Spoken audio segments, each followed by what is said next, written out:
So, what's been the biggest hurdle that you've had to overcome in your career? Biggest hurdle has been balancing the work-life balance with family.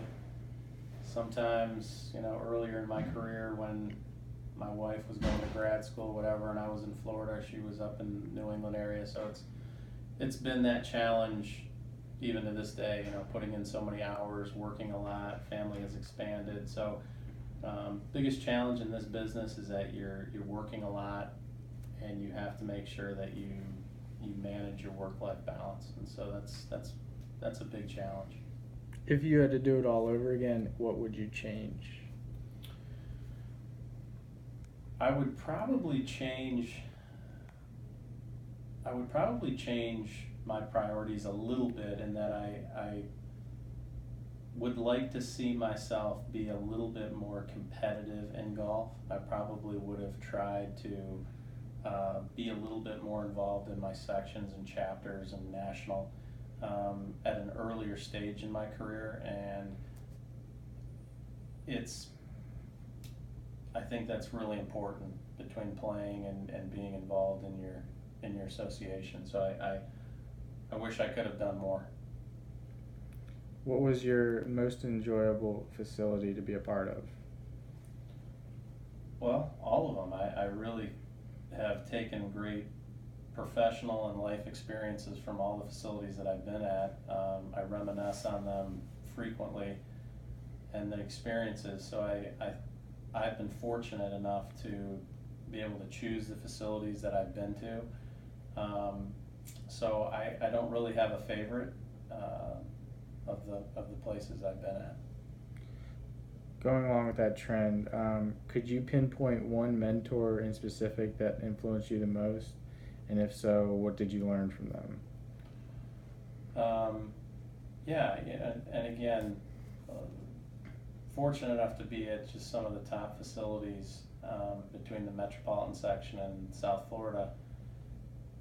They all brought a lot to the table for me, from my own personal management of time, attention to detail, um, teaching, playing.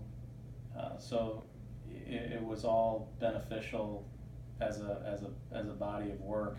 I do keep in touch with my mentors and talk to them, and even to this day bounce things off. Even people that have been in the business the same amount of time as and I grew up in the business with. We were assistants together, and they have moved on to successful careers.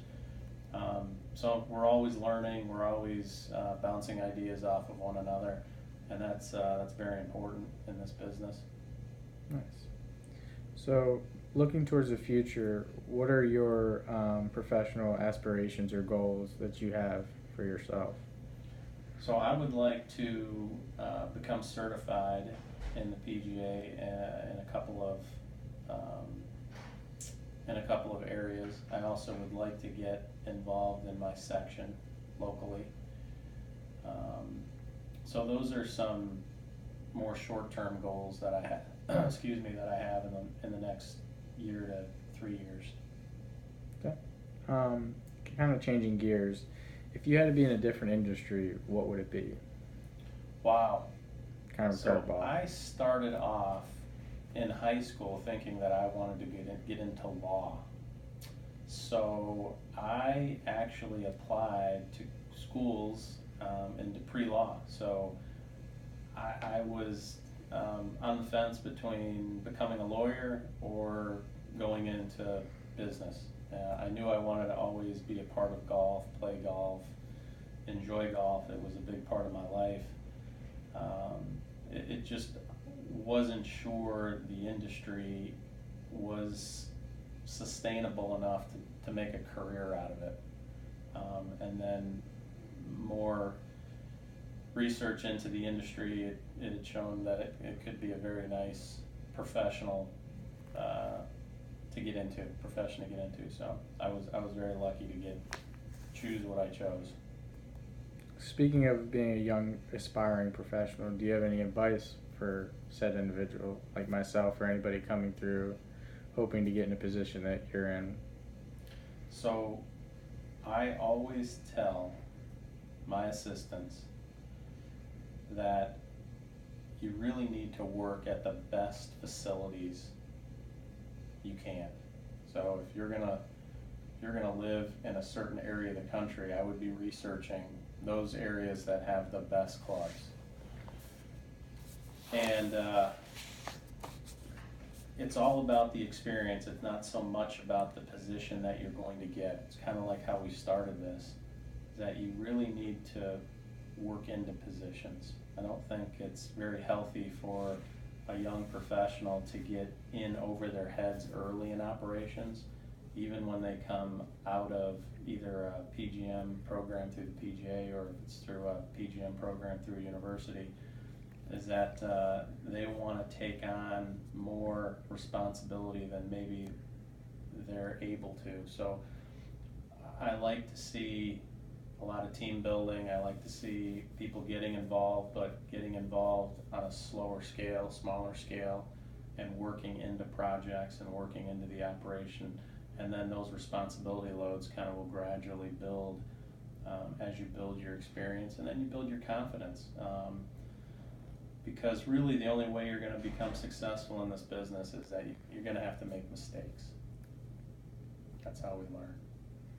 So with that being said, do you think continued education is necessary, or would you lean more towards the guy that has better experience? Well, experience is the ultimate.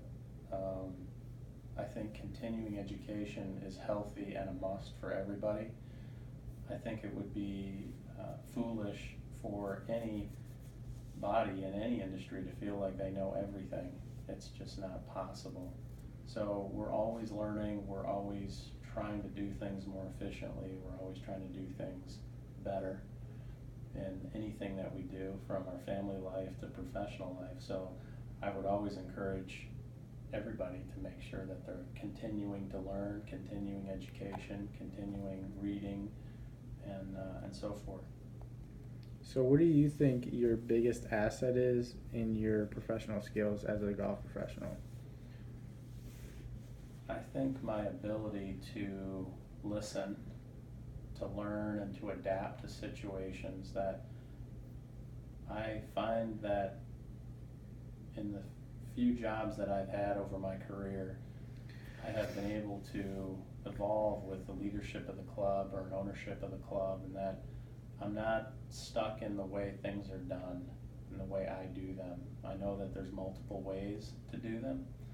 So I think that's taken a lot of pressure off myself, and it's taken a lot of pressure off the club, the leaderships of the club that I've been reporting to, and that I've been easy to work with. Nice. What is in your opinion, the least enjoyable aspect of being in your position? Well, the hardest part of being a golf pro is managing staff and all the personalities, all the expectations, making sure you don't show favoritism to one over the other, and making sure that you're spreading your time to the staff. So, with that being said, there's difficult situations you have to get into with staff management, and sometimes it pulls at your heartstrings, and sometimes you have to make decisions that go against those heartstrings for the betterment of the operation, and those are the times I hate, because we're human beings, and those emotional sides get in the way sometimes, but you really have to put those aside sometimes just for the betterment of your employer. So piggybacking off that, if you could change one thing about your operation, what would it be? I would definitely spend more time with my outside operations, how things are done with cleanliness of the carts, range setup, customer service to the bags that are in storage, and for the customers coming to and from the golf course, coming off the golf course. I would like to see a little bit more leadership outside. I'd like to see a little bit more involvement from the assistants outside. So those are things that I'd like to see change in the day-to-day minutia of the operation. So changing gears, what is a skill that you started out originally kind of weak or not your strength, and how has that improved from when your career began? Attention to detail, for sure. I was more about speed and efficiency, getting tasks done, and I learned at a very early stage in my career that you need to stop, take your time, check and double check your work and make sure it's correct. There's nothing worse than when you're spending time on an important project and there's a spelling detail, there's a miscalculation. It affects everything. The experience of your customer, the experience of your staff, how it shows on your employer. So you can make a lot of little mistakes and you can make big impacts. And I learned that early. And again, these are things that I had to learn by making the mistake. And my mentors didn't hold my hand through a lot of my tasks that I had to achieve, but they oversaw them, and looking back, they made these calculated risks, so to speak, to allow me to learn. And I try to do that with my staff as well, is make sure that the mistakes that are made can be fixed, but if there is a mistake, they have to learn by them, and then that's what makes us better. But attention to detail, for sure. So do you prefer to be the guy pulling the strings and being the managerial role, or do you like to be the guy in the driver's seat that's getting everything completed and doing so in that nature? I think they're mutually paired, those two.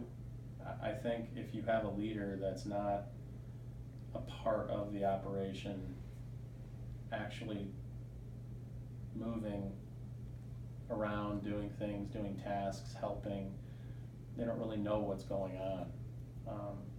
So I think it's important that, delegation, I think being involved, communication is all important.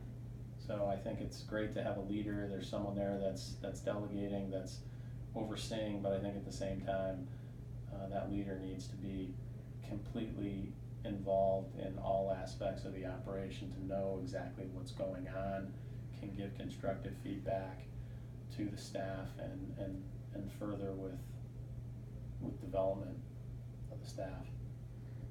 So what drives you as a golf professional to get out of bed every day? My staff. I think the guys and girls that I work with each day, they come to work, they inspire me. I think meeting new people, bringing new seasonal people in on the staff is inspiring. I think it's mainly that, and I happen to really have a nice relationship with the leadership at the club, so I think that again is just part of the staff and the people that are involved in the operation that make me, drive me to be better. So you touched on it before, but how did you manage the long hours and dealing with your personal life? How did you get that balance to that equation? Well, it happened, and it happened for a lot of years, and it just, as life